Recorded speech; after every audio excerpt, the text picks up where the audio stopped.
Hi all. അസ്ത്ര ഗുരുകുലത്തിൻ്റെ ഇന്നത്തെ ക്ലാസ്സിൽ നമ്മൾ ഡിസ്കസ് ചെയ്യുന്നത് 8ാം ക്ലാസ് ഹിന്ദിയിലെ 1ാമത്തെ ചാപ്റ്റർ ആയിട്ടുള്ള പേഡ് എന്ന് പറയുന്ന കവിതയുടെ ടെക്സ്ച്വൽ ആക്ടിവിറ്റീസാണ്. കവിത ഓൾറെഡി നമ്മുടെ ചാനലിൽ അപ്ലോഡ് ചെയ്തിട്ടുണ്ട്.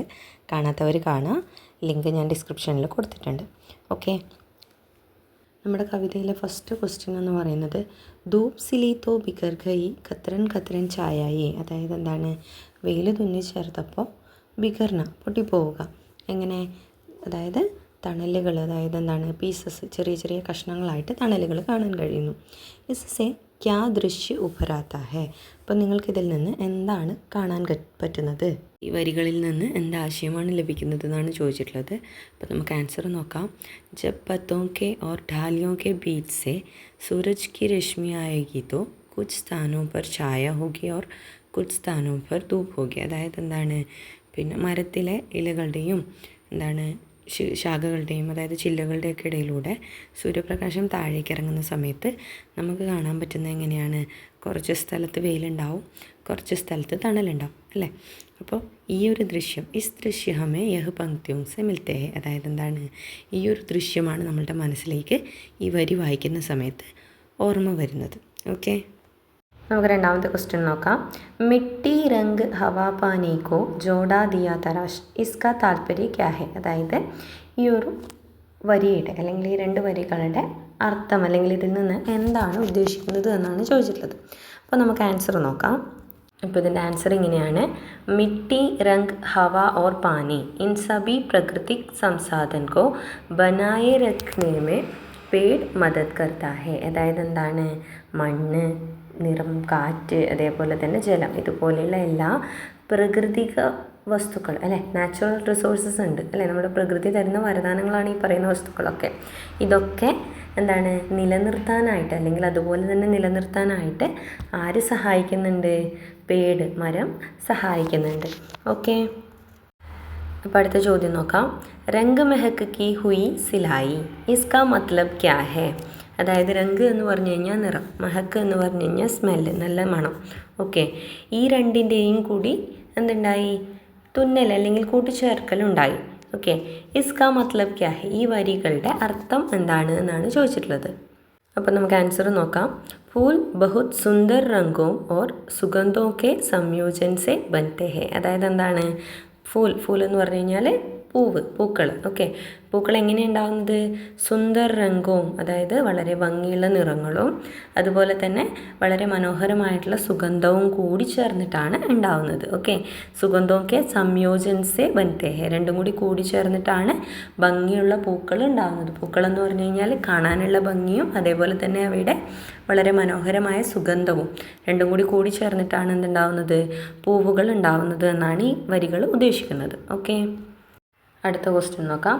വൻ കെ പേട് മേം വൻ കാ സ്വാദ് സിലെ ഹേ കാ മത്ലബ് ക്യാ ഹേ. അതായത് വനങ്ങളിലെ വൃക്ഷങ്ങളിലെ വനത്തിൻ്റെ സ്വാദ് നിറഞ്ഞിരിക്കുന്നു എന്ന ആ വരിയുടെ എന്ന ഈ വരിയുടെ ആശയം എന്താണ്? ഓക്കെ, ജംഗൽ കെ പേടോ മേം ജംഗൽ കെ സബീ ഗുൺ സമാഹിത് ഹെ. അതായത് എന്താണ്, വനത്തിലെ വൃക്ഷങ്ങളിൽ വനത്തിൻ്റെ എല്ലാ ഗുണഗണങ്ങളും അടങ്ങിയിരിക്കുന്നതാണ്.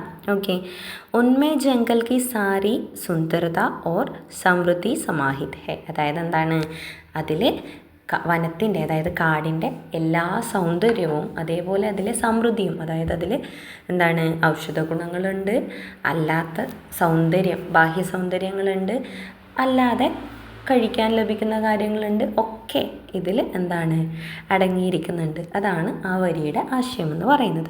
ഓക്കെ, അപ്പം നമുക്ക് ടെക്സ്റ്റിലെ അടുത്ത ആക്ടിവിറ്റി നോക്കാം.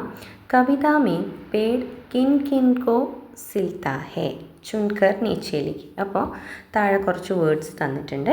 അതിൽ എന്താണ്, മരം തുന്നുന്ന കാര്യങ്ങൾ ഏതൊക്കെയാണ്? അപ്പോൾ തന്നിട്ടുള്ള ബോക്സിൽ നിന്ന് നമ്മൾ എന്ത് ചെയ്യുക, സെലക്ട് ചെയ്ത് എടുത്തെഴുതുക. ഓക്കെ, അപ്പോൾ ഒന്നാമതായിട്ട് ഗർ, വീട് തുന്നുന്നുണ്ട് എന്ന് പറഞ്ഞിട്ടുണ്ടോ മരം? ഇല്ല അല്ലേ. അപ്പോൾ ഒന്നാമത്തേത് റോങ് ആണ്. ദെൻ രണ്ടാമതായിട്ട് ഹവ എന്ന് പറഞ്ഞു കഴിഞ്ഞാൽ കാറ്റ്. ഇപ്പം മരം കാറ്റ് തുന്നുന്നുണ്ട് എന്നൊരു വരി നമ്മൾക്ക് കവിതയിൽ പഠിക്കാനുണ്ട് അല്ലേ. പിന്നെ സാഗർ, കടൽ തുന്നുന്നുണ്ടെന്ന് പറഞ്ഞിട്ടുണ്ടോ? ഇല്ല, അത് റോങ് ആണ്. ദെൻ രാത്ത് എന്ന് പറഞ്ഞാൽ രാത്രി തുന്നുന്നുണ്ട് എന്ന് പറഞ്ഞിട്ടില്ല.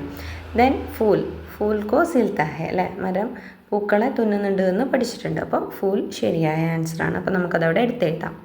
ദെൻ ഘോസ്ലെ തുന്നുന്നുണ്ടല്ലേ, കിളിക്കൂടുകൾ, പക്ഷിക്കൂടുകൾ തുന്നുന്നുണ്ടെന്ന് പറഞ്ഞിട്ടില്ലേ, അപ്പോൾ അതും ശരിയാണ്. അത് കഴിഞ്ഞ് അടുത്തതായിട്ട് തന്നിട്ടുള്ളത് ബാദലാണ്. ബാദൽ എന്ന് പറഞ്ഞു കഴിഞ്ഞാൽ മേഘം തുന്നി ചേർക്കുന്നുണ്ടോ പേട്? ഇല്ല അല്ലേ. പിന്നെയുള്ളത് ചാന്തും ഇല്ല, അതായത് ചന്ദ്രനെ തുന്നി ചേർക്കുന്നു എന്ന് തന്നിട്ടില്ല. പിന്നെയുള്ളത് സമീനെ, ഭൂമികൾ അല്ലെങ്കിൽ നിലങ്ങൾ തുന്നി ചേർക്കുന്നു എന്ന് നമുക്ക് കവിതയിൽ തന്നിട്ടുണ്ട്. സോ ജമീനെ നമുക്ക് എന്ത് ചെയ്യാം, അവിടെ എടുത്തെഴുതാം. പിന്നെ കിതാബ്, പുസ്തകങ്ങൾ തുന്നി ചേർക്കുന്നുണ്ടോ? ഇല്ല. കപ്പടേ എന്ന് പറഞ്ഞാൽ വസ്ത്രങ്ങളും തുന്നി ചേർക്കുന്നില്ല. പിന്നെയുള്ളത് ധൂപാണ്. ധൂപ് എന്ന് പറഞ്ഞു കഴിഞ്ഞാൽ വെയിൽ. ഓക്കെ, ധൂപ് സിലിത്തോ ബിഗർ ഗൈ, അങ്ങനെ ഒരു വരി പഠിച്ചിട്ടുണ്ടല്ലേ. അപ്പോൾ ധൂപ് ഇതിൽ വരുന്നതാണ്. സോ ധൂപിനെ നമുക്ക് എന്ത് ചെയ്യാം, ഇപ്പുറം എടുത്തെഴുതാം. പിന്നെ വരുന്നത് കിനാരെ എന്ന് പറഞ്ഞാൽ തീരങ്ങൾ ചേർക്കുന്നുണ്ട് എന്ന് പറഞ്ഞിട്ടുണ്ടല്ലേ. അപ്പോൾ കിനാരയും ഇതിൽ വരുന്നതാണ്. പിന്നെയുള്ളത് സ്വപ്ന എന്ന് പറഞ്ഞു കഴിഞ്ഞാൽ സ്വപ്നം, അത് റോങ് ആണ്. അതേപോലെ തിൻക എന്ന് പറയുന്നതും റോങ് ആണ്. ഓക്കെ, അപ്പോൾ ഇത്രയുമാണ് പേട് തുന്നിച്ചേർക്കുന്ന, അതായത് പേട് തുന്നിച്ചേർക്കുന്ന സാധനങ്ങൾ എന്ന് പറഞ്ഞാൽ നമുക്ക് കവിതയിൽ തന്നിട്ടുള്ള പേട് തുന്നിച്ചേർക്കുന്ന വസ്തുക്കളാണ് ഈ താഴെ എഴുതിയിരിക്കുന്നത്. ഓക്കെ. അപ്പോൾ നമ്മുടെ അടുത്ത ആക്ടിവിറ്റി നോക്കാം. സംബന്ധ് പെഹചാനെ ഓർ ജോഡെ ബനായേ, അതായത് തമ്മിലുള്ള ബന്ധം മനസ്സിലാക്കുക, എന്നിട്ട് എന്താക്കുക, ജോഡികൾ ഉണ്ടാക്കുക. ധൂപ്, അപ്പോൾ ധൂപുമായിട്ട് റിലേറ്റ് ചെയ്തിട്ട് നമ്മൾക്ക് ആ ബോക്സിൽ തന്നിട്ടുള്ള വേർഡ് ഏതാണോ കവിതയിൽ നിന്ന് മനസ്സിലാക്കിയിട്ട് നമ്മൾ ആ വേർഡ് എടുത്ത് എഴുതാനാണ് പറഞ്ഞിട്ടുള്ളത്. ഓക്കെ, ധൂപ് എന്ന് പറഞ്ഞു കഴിഞ്ഞാൽ വെയിലുമായിട്ട് റിലേറ്റ് ചെയ്തിട്ട് ആ കവിതയിൽ തന്നിരിക്കുന്ന വാക്കെന്താണ്?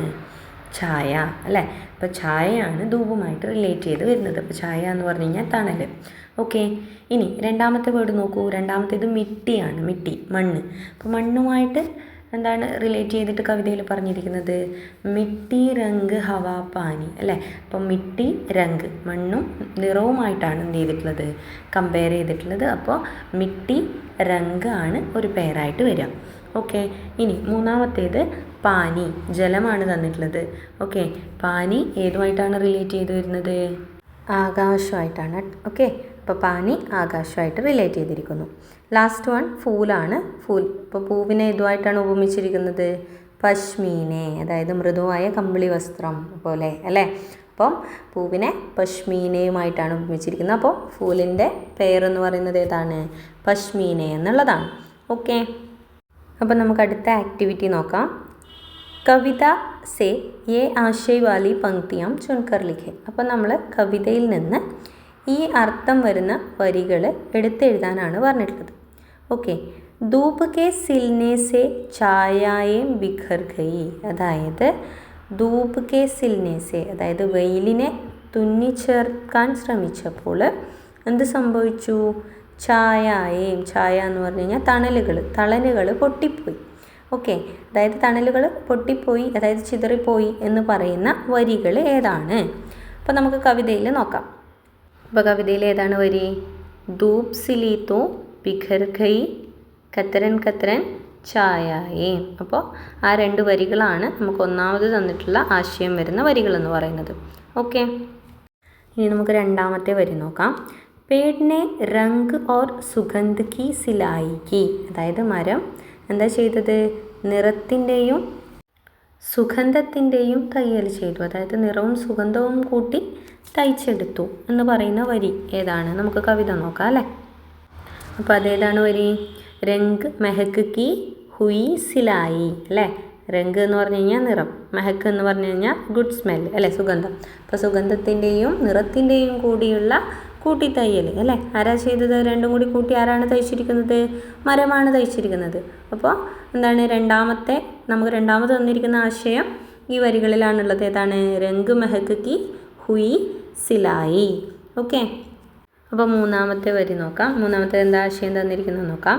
പേടിനെ മിട്ടി രംഗ് ഹവ ഓർ പാനി കോ തരാശ് കെ ജോഡാ ഹേ, അതായത് എന്താണ് മരം മണ്ണിനെയും നിറത്തെയും കാറ്റിനെയും ജലത്തെയും ഒക്കെ കൂട്ടിച്ചേർത്തുകൊണ്ട് നിർത്തുന്നതാണ്.